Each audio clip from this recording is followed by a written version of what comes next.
Ffe tetunoonya kalulu wabula tunoonya biri mu kalulu. Oba nnategeerekeka bulungi. Ffe tetwetaba mu kulonda kwonna nga tunoonyayo buwanguzi kulangirirwa. Wabula twetaba mu buli kulonda okumanya ebiri munda mu kalulu. Y'ensonga lwaki olaba nga buli kifo tuteekawo kandidenti waffe mu by-elections ezizze zibeerawo. Kyogamba ffe tetukimanyi nti alina okulangirira kandidenti oyo ate ye yakumpanya obuwanguzi bwaffe mu kulonda kwa bonna okwa 2021.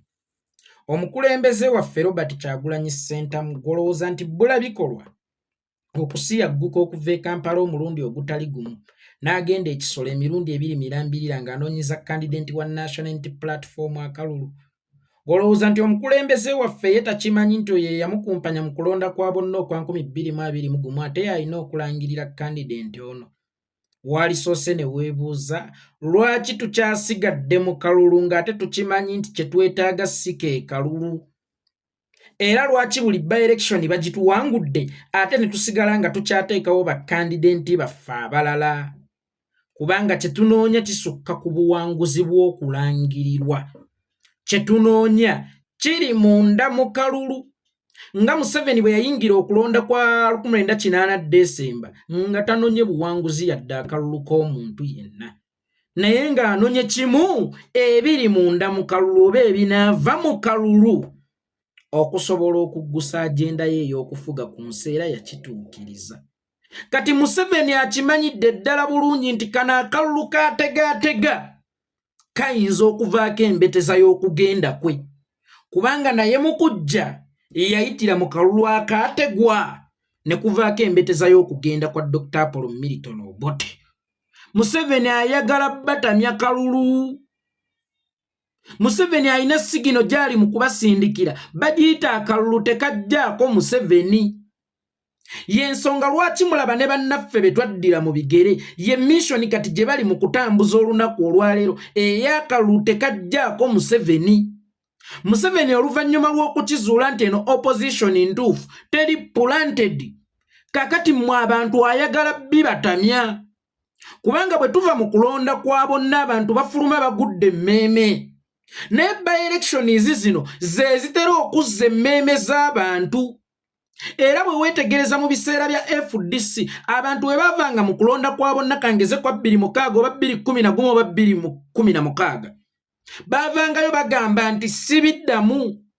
Naye by-elections zino bwe zajjanga nga FDC wangula newangula wano newangula wali kakati bano ababeera bagudde emmeeme babakomezaawo ku bigambo oba osanga luli tetwali bumu. Naye mulaba obumu bwe twolesezza mu kalulu k'egindi. Mulaba obumu bwe twolesezza mu by-election y'egindi. Singa buno bwe bumu bwe tukozesa mu kulonda kwa bonna singa Museveni lufumo. Kubanga Museveni ye musajja yayagala okufuga Uganda ng'agifugira ebweru w'amateeka naye ng'ayise mu mateeka. Era ne bwe kiba kimwetaagisa kutta bantu kubamalawo okumakinga sure nti ayita mu mateeka okubaako kyayisaawo asobola okukikola. Museveni ye musajja yekka asobola okumenya amateeka okusobola okuyita mu mateeka okuteekawo ekitali mu mateeka. Kakati ey'opposition yazannyiranga Museveni geemu y'okuyitanga mu mateeka. Wano ebababba akalulu ng'okulonda kwa bonna kuwedde oba opposition bwe yawangayo obuwanguzi ng'okulonda kwa bonna kuwedde. Abantu bafulumanga bagudde emmeeme ng'era essuubi libaweddemu nti nze nkulayirira ne bwe kinaaba ki sigenda kudda mu kulonda. Abantu bano essuubi lyabwe baalikomezangawo mu by-elections nti mukomeewo bannange omusajja ku mulundi guno tugenda kumutwala. Obumu bwe tukozesezza mu kalulu kaali ntuma nsambu nga tuleeta birekeraawo bwe bumu obwetaagibwa mu kulonda kwa bonna. Obumu obukozesebwa mu kulonda Veronica Nannyondo bwe bumu obwetaagibwa mu kulonda kwa bonna. Era bwe weetegerezanga by-elections z'ebiseera ebyo bwe bataawanga FDC baawanga DP, bwe bataawanga FDC baawanga DP, Museveni yamakinganga sure nti opposition ekubira wa mu by-elections ebitundu ebiwerako okusinga gavumenti. Era bwe wabangawo by-elections nga 10 Museveni bwe yeewangako by-election emu. Kakati by-elections zino zaakozesebwanga okutuuka mu kulonda kwa bonna nga mulowooza nti twetereezezza. era bwe mutuuka mu kulonda kwa bonna byonna ne mubikola naye ku ssaawa esembayo omusajja ne yeerangira era essuubi ne liddamu ne libagwa buto ne balikomezaawo era mu by-elections eziddako nti mukomeewo akalulu lyekkubo lyokka eriyina okuggyawo gavumenti. Gavumenti eyagambanga nti akalulu lyekkubo lyokka eriyina okuggyawo gavumenti. Era akalulu ke tulina okukozesa okulaba nga tuggyawo gavumenti kubanga ke kali mu mateeka ate era keeko eddembe ate era k'okwobwenkanya. Ye gavumenti y'emu essaawa eno ekusindikira abantu bakugambe nti akalulu tekajjaawo Museveni. Era ky'ova olaba buli by-elections bagikuba. Buli by-elections tebakukkiriza kulangirira. Ne bwagenda nga kandidenti waabwe oba bakandidenti baabwe balina abantu basatu ababatambulirako. Museveni ne bwagenda okukampeiningira ng'alina abantu babiri abamutambulirako nga mmwe muyina enkumuliitu y'abantu ebatambulirako era ku ssaawa esembayo bikomawo bikyuse waakiri owa independence n'awangula nga si mmwe b'opposition. Owa gavumenti bw'atawangula owa independence awuliziganya obulungi ne gavumenti eyammibwa kkaadi ya NRM gwe bawa obuwanguzi n'ekigendererwa ky'okuba kyayisa akalulu. Kyokka ate wakati mmwe mu kuba kyayisa akalulu eri bo bali mu kuwandiisa. Mpulira mbu waliwo n'ebiyumba ebikalu mwe bawandiisiza abantu baabwe aba NRM. Kakati gweno bakukunga butadda mu kalulu. Ng'ate n'emmeeme eyo we yagwira mu 2021 we yaliddidde mu by-election era bakulaga kubanga ye kennyini yaggamba nti ne bw'ozinira essaawa 24 NRM yeeyina ekigambo ekisembayo. Mu bukunze statementi za gavumenti n'ez'abaali ab'opposition bonna be twaddira mu bigere zikusongera ku kimu nti akalulu tekajjaako Museveni era ne bategeka akalulu ka bonna tokeetabaamu ggwe genda weekolera ebibyo naye teweerabira nti ye eri Museveni ali mu kurecruitinga si national ID bazigabira n'ebweru w'amateeka bazigabira abanyarwanda. Waalisoose ne weebuuza lwaki ku mulembe guno ekigambo banyarwanda kinyiinyiitidde nnyo? Olowooza abanyarwanda twakatandika okubeera nabo? Abanyarwanda tuzzenga tubeera nabo era nga tukimanyi nti bannayuganda. Omunyarwanda ku lunaku olwaleero ajja n'akugamba nti abanyarwanda tetuweebwa opportunity, tetulina zi ID, tetufuna passport. Ate ye munyarwanda asobola n'okuba ne passport ey'ekikungu nga ye takubuulidde. Yagifuna ate eyo passport ey'ekikungu mu gavumenti esosola abanyarwanda. Ffe twakula n'abasajja ba katooto nga tubayisanga bannayuganda naye nga batugamba nti obuvo bwabwe bwe Rwanda era baalonda okuva ku mulembe gwa Akabwayi ne balonda ku mulembe gwa Zizi Kasujja ne balonda ku mulembe gwa Badiru Kiggundu. Lwaki balemesebwa okulonda ate ku mulembe gwa Simon Byabakama? Eri gwe bali mu kuggisaawo bantu bommeeme baleme kuddamu kulonda kubanga zino gundi ze zaakomyangawo emmeeme z'abantu zino by-elections. Kakati bakulaga nti akalulu tekajjaako Museveni ne bw'oba ne maaso etya wakati mu campaigningira candidate w'omu by-election era bawunzika n'ekyokubiri bakimumye okulaga nti bo be balina ekigambo ekisembayo.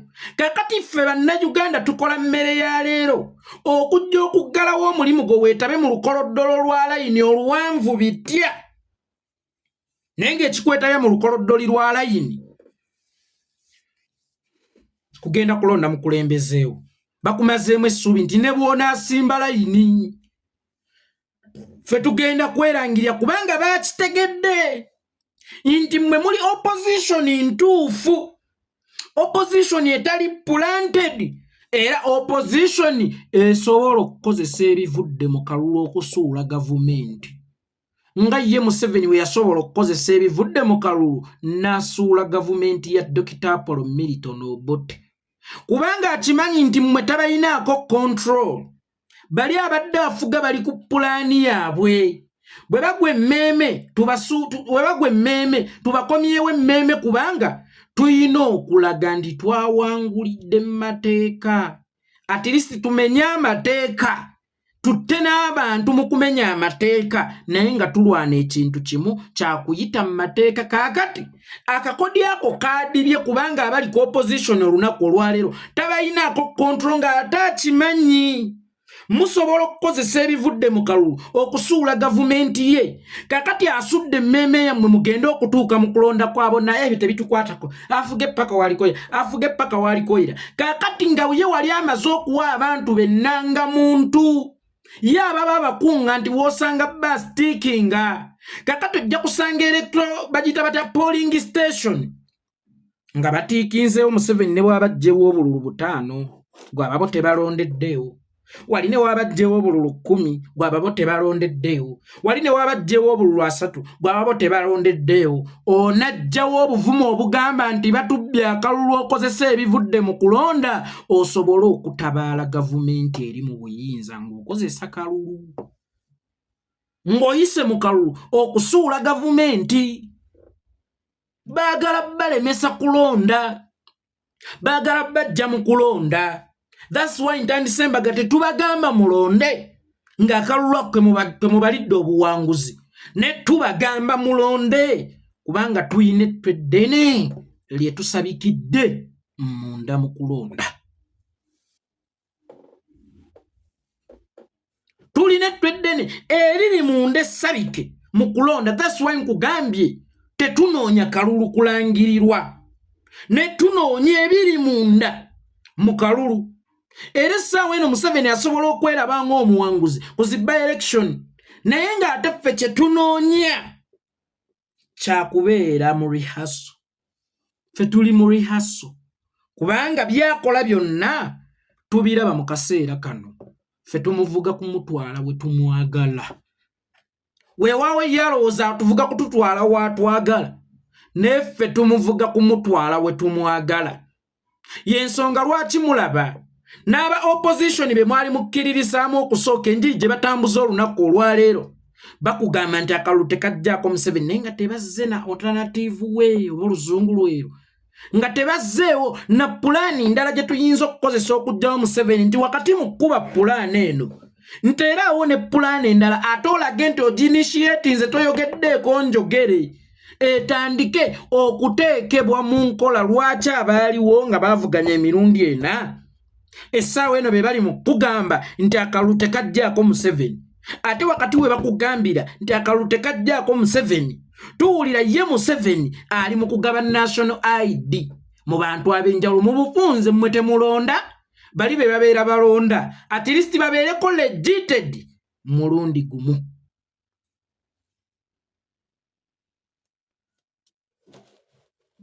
Mwegendereze bannayuganda sibagamba ntitubeera mu kalulu kuwangula ne tubeera mu kalulu nga tunoonyaamu kiri mu kalulu munda tunoonya sparking fact egenda kujja n'omugabi w'obuyambi oba omugabi w'omukono omununuzi olina okusooka okumukakasa nti gwe wawangudde okusobola okujja okukuyamba. Naye watya nga buli polling station tebasanzeewo kalulu kaakiri oba oli ne basangawo 5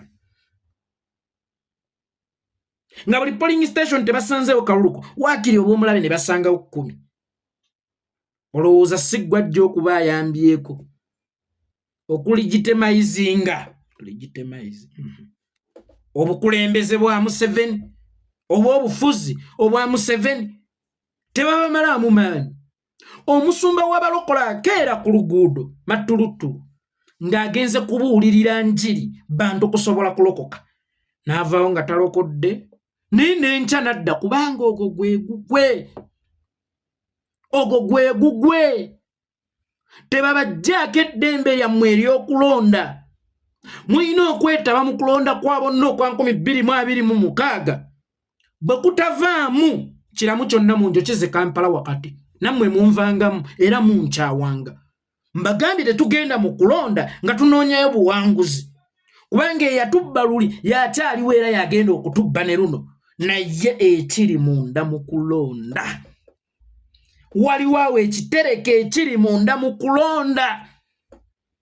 Keera osuula akaluluko ebisigadde tebakwetamya nakuggisaako rights ze ez'okulondo okugjamu essuubi eri abafuge maama ebaliko era baligenda tebabasuula mmeme kubanga by that time nga wakyaliwo opposition nkadde kana akaseera kabanga kakuzza mmeme ezasuulibwa mu kulonda kwa bonna kakati ate gwe mu kulonda kwa bonna bakusuula emmeme ate emmeme yo tebaagala kugizza bali mu kugamba ozira akalulu ozira okulonda n'okwerondera omukulembeze ogw'oyagala naye nga bbeeri abaabwe bali mu bakunga balonde mu bufunza akimanyidde ddala bulungi nti eno opposition tagirinaako control yadde n'akatono era opposition eno singa egenda bwetyo wadde nga yeerangirira esobola okukozesa ebivudde mu kalulu okumujja mu buyinza nga ye Katumba oye wa 1998 bwe yakozesa ebivudde mu kalulu okusuula gavumenti y'Obote kubanga akimanyi tabayinaako control era kyovulaba n'aba opposition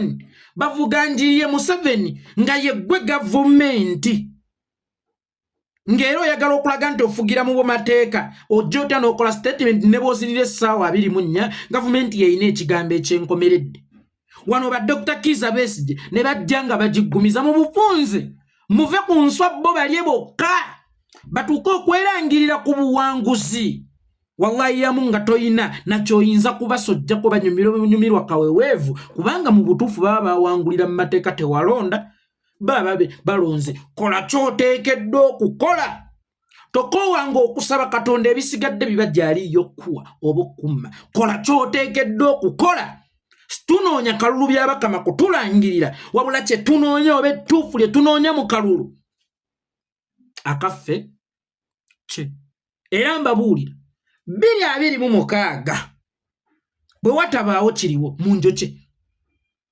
mu njoche gavumenti ya Museveni bwetagwa 2026 mu njoche ye ndiba nkyaddamu bagamba ki mu njoche munsanyeewo kubanze mmanyi kyennoonya si kalulu wabula ate kyennoonya kiri munda mu kalulu temuwa Museveni omwaganya okubasuula emmeme temuwa Besigye omwaganya okubagamba nti akalulu tekajjaako Museveni ng'ate babaddewo okumala emirundi ena tugambe nti Besigye musiru nnyo tategeererako ddala kuba alinga kyattegeeza nti mukwata mpola Joso talina magezi tategeererako ddala mirundi ena nga gwe tokitegeera then oba mukulembeze wannabaki gwe atakitegeeranga emirundi ena nti akalulu tekajjaako Museveni umaze kuva ku ballot paper n'olyoka okizuula nti akalulu tekajjaako Museveni mu bufunze bulijjo mutububuyaza babiri oba gwe atategeera gwe atalina magezi gwe ataali gavumenti kuba opposition ebeera gavumenti gwe ataali gavumenti yeetengeredde okutakimanya nti akalulu tekasobola kujjako Museveni wavuganya ogusooka ne bakubba n'ovuganya 2006 ne bakubba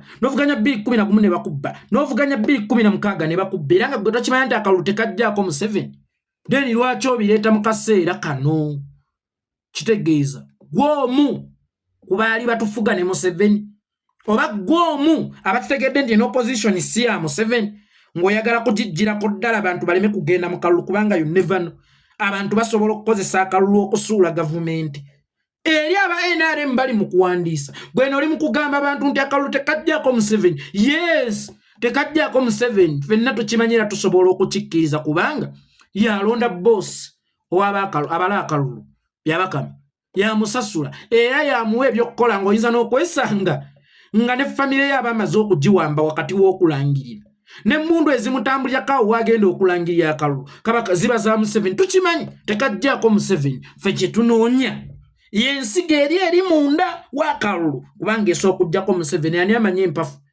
empafu yayinanga enje ne enje yayinanga akantu munda katwayasanga ng'ate kawooma okuzaama n'okusinga empafu enje y'omu kalulu eno akantu aka akali mu nje y'omu kalulu ke tunoonya temuwuddisibwa temububuyazibwa